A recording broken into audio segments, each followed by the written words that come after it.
যখন চলছেন তখন রাধারানী বলছেন সে যেন জানে না, সে যেন জানে না, সে যেন জানে না, সে যেন জানে না,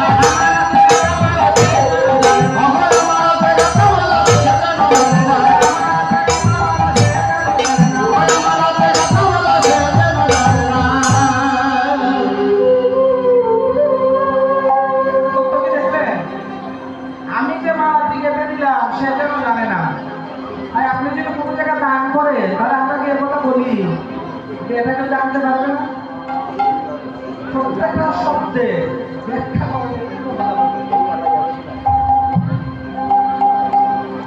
সে যেন জানে না আমার হাতে গাঁথা মালা। রাধারানী বলছেন তুমি তো মালা দিবে, কিন্তু আমি যে এটা বন্দি করে দিয়েছি ওই কথা বলবে। এখানে তথ্য দিলে যে আমরা বিভিন্ন মন্দিরে বিভিন্ন গরিব মেয়েরাকে পাত্রস্থ করছে, যারা জাগ্রস্ত আমরা সাহায্য করি, কিন্তু আমরা একটা নাম মেনশন করি। আমরা এই মন্দিরে বিভিন্ন যদি কোনো অর্থ দিই নাম একটা পেট দিতে হবে। যদি আপনি কোনো দান করেন আর এখানে নাম উল্লেখ করেন তাহলে ওই দানের মাহাত্ম্য বিনষ্ট হয়ে যায়। আপনি এই মন্দিরে আমাকে 50 লাখ টাকা দিলেন, একটা নাম প্লেট দিলেন বিনিময়ে, ওই দান আপনার অনর্থ হয়ে যাবে।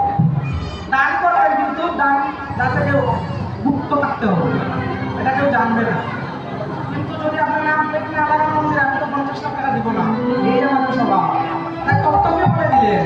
ওই কারণে এই সাধু সঙ্গ সর্বশাস্ত্রে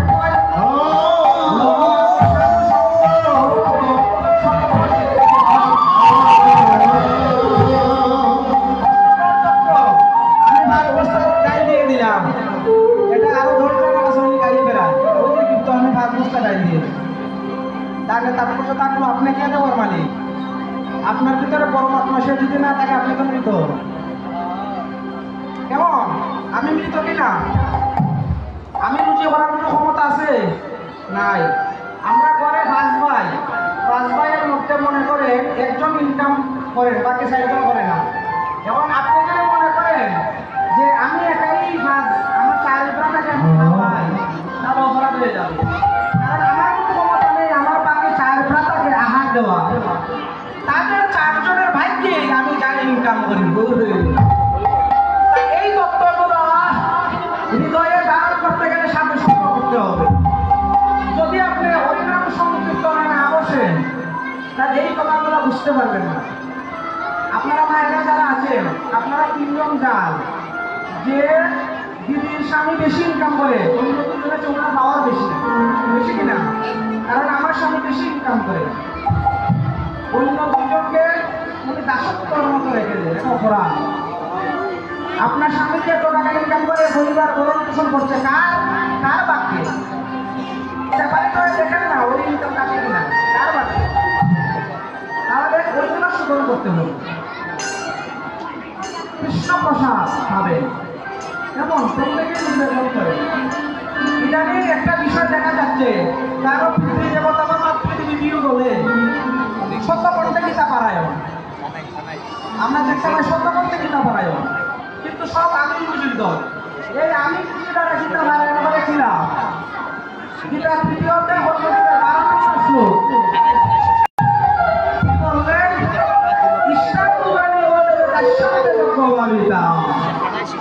যে আমাকে নিবেদন না করে অনিবেদিত বস্তু যারা গ্রহণ করে তারা প্রতি গাছে গাছে ভাত পূজা করছে সুখ। 2য় অধ্যায় বলবো যে 12 নম্বর সুখে যারা অনিবেদিত বস্তু গ্রহণ করে তাদেরকে জোর করে আখ্যায়িত করা হয়েছে।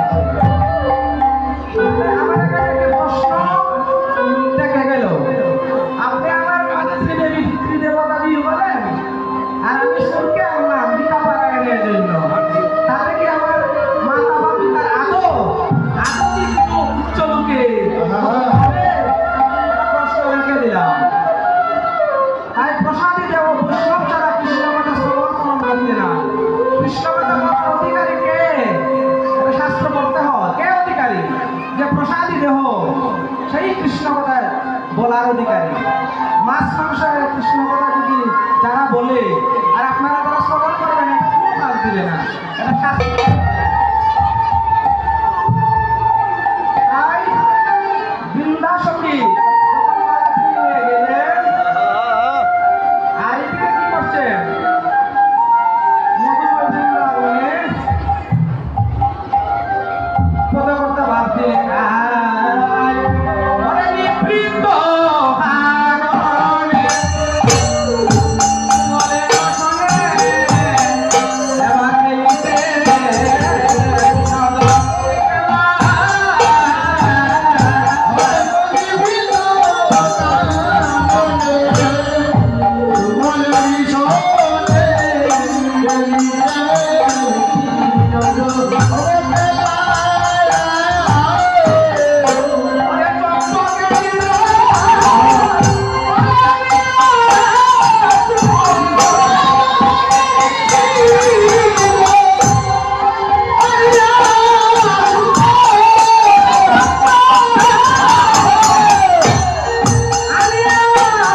বিনোদ শব্দের অর্থ নতুন, একটি বিনোদ শব্দের অর্থ নতুন, আরেকটি বিনোদ শব্দের অর্থ কানাই। কানাই যা খেলে প্রত্যেকটা খেলাই নতুন, প্রত্যেকটা খেলাই নতুন মনে হয়। তার নিজের সাথে জানে আজকে আপনি সুপার মিলন পালা স্মরণ করছেন, আপনার ভিতরে যে ভাব আগামীকাল যদি আরেকবার পরিবেশন করে সেই ভাব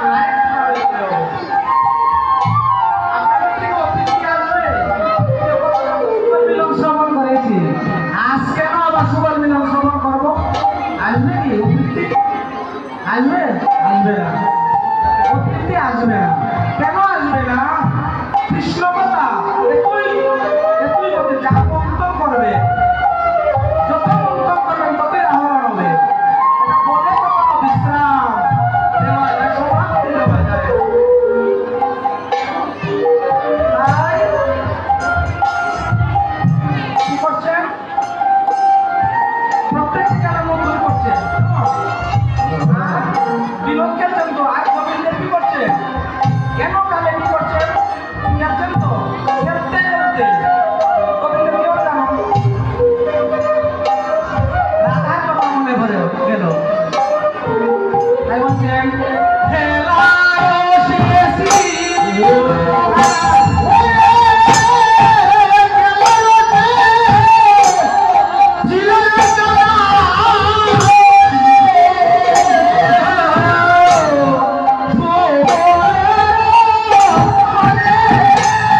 গিয়েছ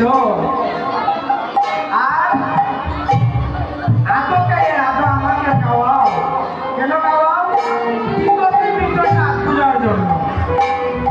যদি মিঠা বলো আমাকে দাও, আর যদি মিঠা বলো আমাকে ফেলে দাও। সত্য প্রেম। আপনি আমি যদি সত্য প্রেম বন্ধুত্ব হয় তাহলে বন্ধু খাবার খাওয়া খাবার আমাকে চান না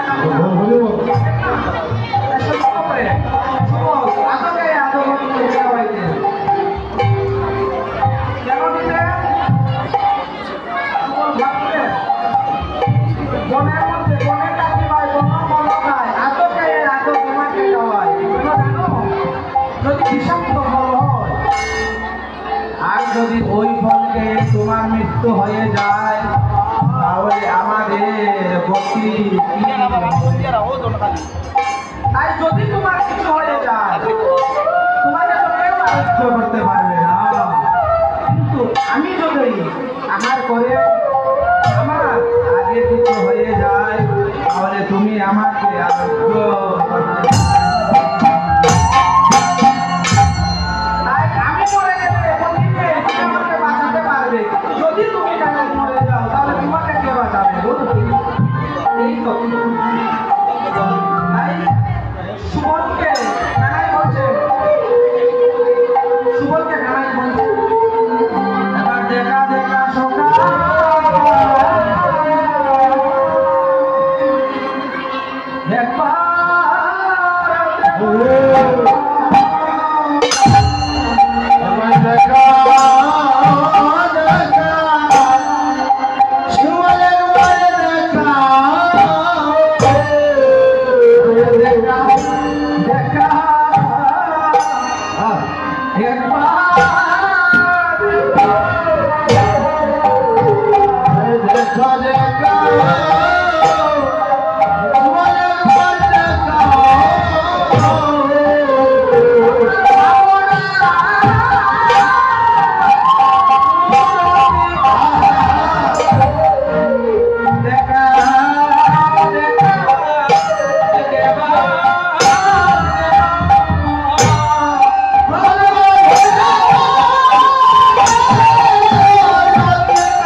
খেলা খেলতে। তখন মনে মন ভাবছে আমি বাতাস ফুলে জন্ম নিলাম, এখন তো আমার সময় যায়, গোবিন্দকে বাতাস করে।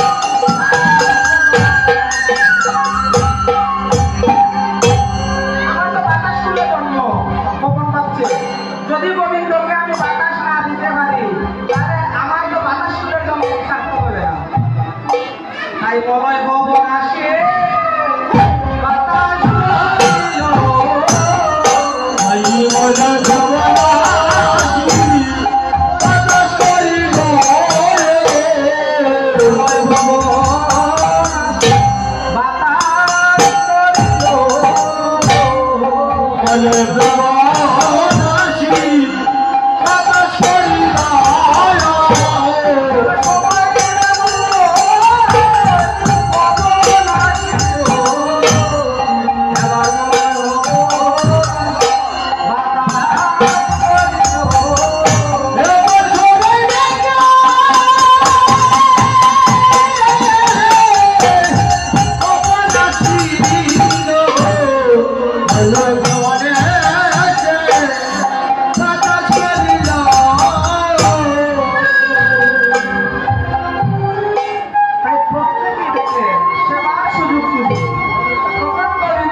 গোবিন্দ সেবায় প্রসাদ হয়ে যান।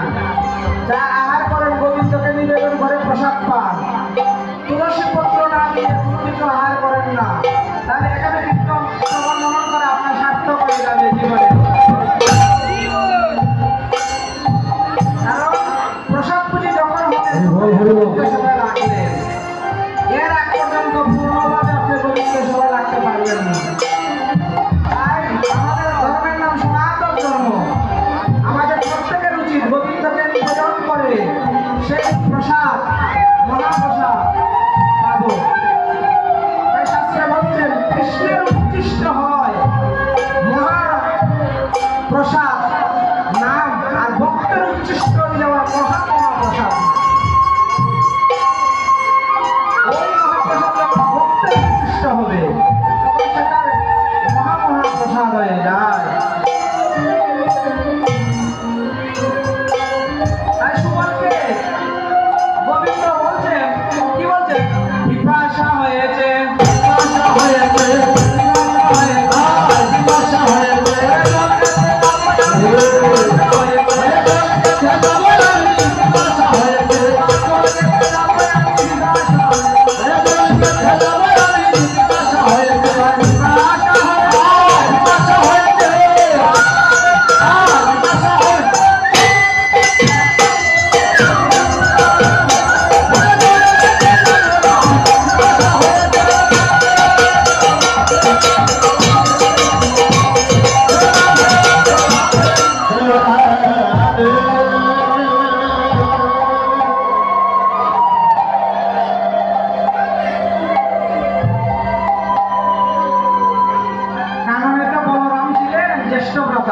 বলরাম শুনতে পেলে সুবলকে বলছেন, সুবল কানাই কি করলো?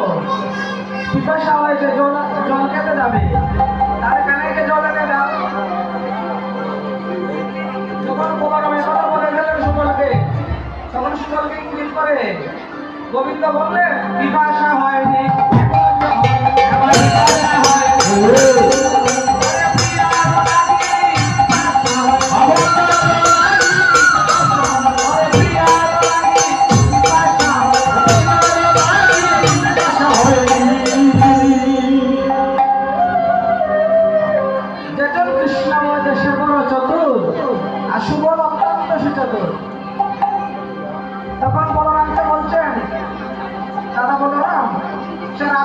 যাবে রাধাকুণ্ডে শোভা দর্শন করার জন্য। তখন বলরাম যখন শুনতে পেলেন রাধাকুণ্ডে যাবে, তাহলে বলরাম বলছে কানাইকে তো একা দেওয়া যাবে না। কেন? কারণ কানাই অনেক বিপদ, বকাসুর কত অসুর উনি বধ করলেন, অনেক বিপদ, এই একা তো আমি দিতে পারি না। তাই বলরাম সুবলকে লক্ষ্য করে বলছে আমি তো তাকে একা দিতে পারি না, তাই আমি তার সঙ্গে যাবো।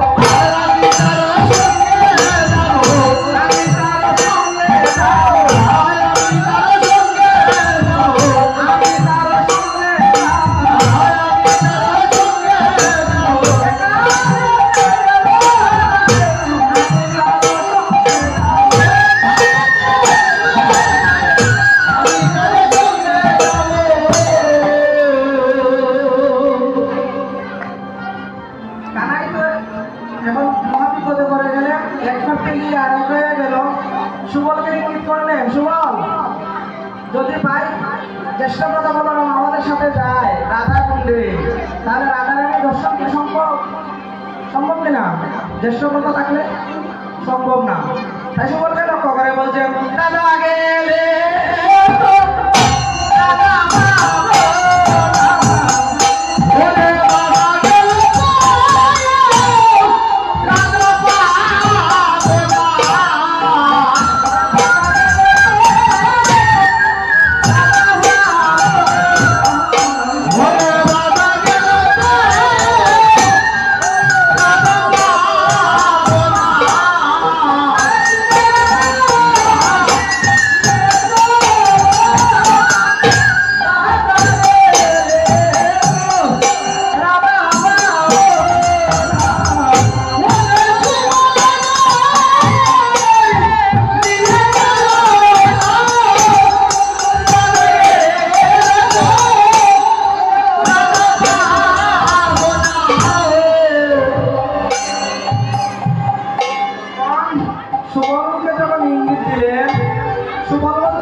ভালো কথাই বলছিস, তাহলে আমি থেকে যাই কাননে আর তুমি কানাইকে নিয়ে চলে যাও। একটি কথা মনে রাখো, বংশের চলে বিরত শত শত না জানে পরিবে কোনো যায়। যদি বংশের চর কানাইকে আক্রমণ করে তাহলে তুমি একবার ওই বংশীর তৈরি করে আমার জানাইয়া দিও। এই কথা বলছে। তখন সুবল যখন জ্যেষ্ঠ ভ্রাতার অনুমোদন পেলেন, তখন কানাইকে সঙ্গে নিয়ে সুবল করিয়া সঙ্গে আনন্দিত রঙে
রাখবো।